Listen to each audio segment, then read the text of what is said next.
Hello friends, today we are going to discuss about how we can migrate any legacy .NET framework applications to .NET Core, either .NET 6 or .NET 7 or .NET 8 or .NET 10. What are the steps we have to be followed carefully while migrating .NET framework application into .NET Core? This kind of a point you might face as part of the interview. You might get a question like how we can migrate .NET framework application to .NET Core. Please provide the steps high level. So please watch this video carefully and understand these steps. This will give you the complete understanding of migrating any .NET framework application into .NET Core. Please subscribe to my channel for more these kind of technical videos and practical videos. The first step would be assess the application.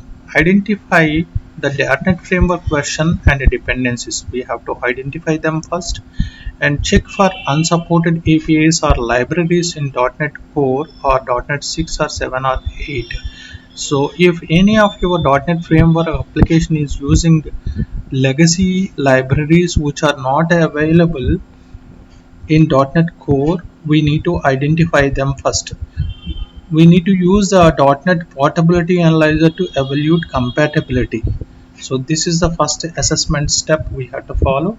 And the second step would be upgrade dependencies.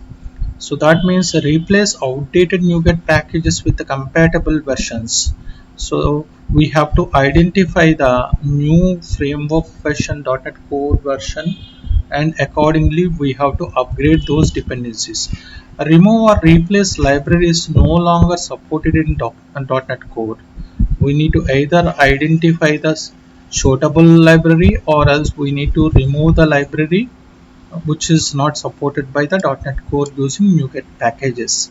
And the third step would be choose the target framework.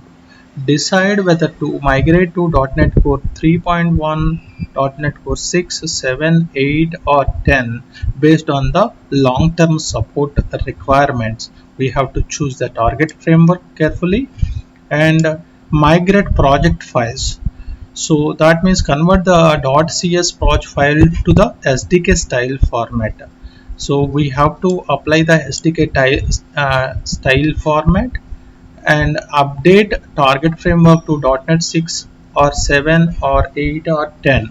We have to apply the .NET framework in CS project files, CS proj file.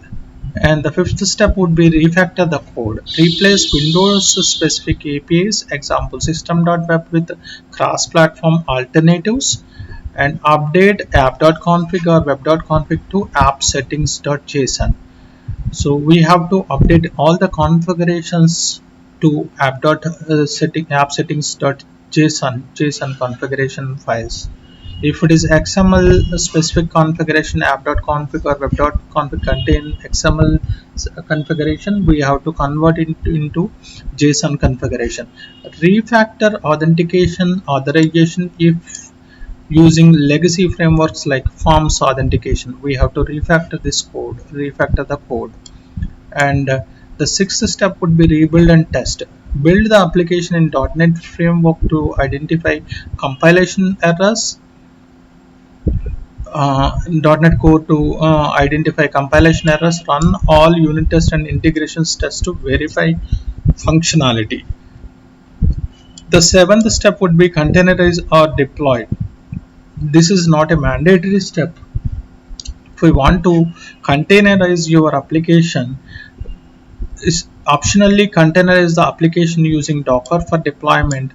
We can also use Azure App Services, Kubernetes or other cloud platforms for hosting.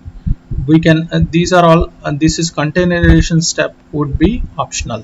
And the eighth step would be monitor post migration. Implement logging and monitoring using tools like Serilog or Application Insights to view the logs for some period of time to understand whether your migrated application working properly or not. Address any runtime issues or performance bottlenecks. We need to understand everything using logs. And the ninth step would be iterate and optimize. Continuously refactor to adapt modern .NET .NET practices such as dependency injection and minimal APIs. So with this approach, you can optimize your code for better performance. And finally, we are successfully migrated our .NET framework application to .NET Core with carefully following all these steps. So thank you friends, please watch my YouTube videos and subscribe to my channel. Thank you.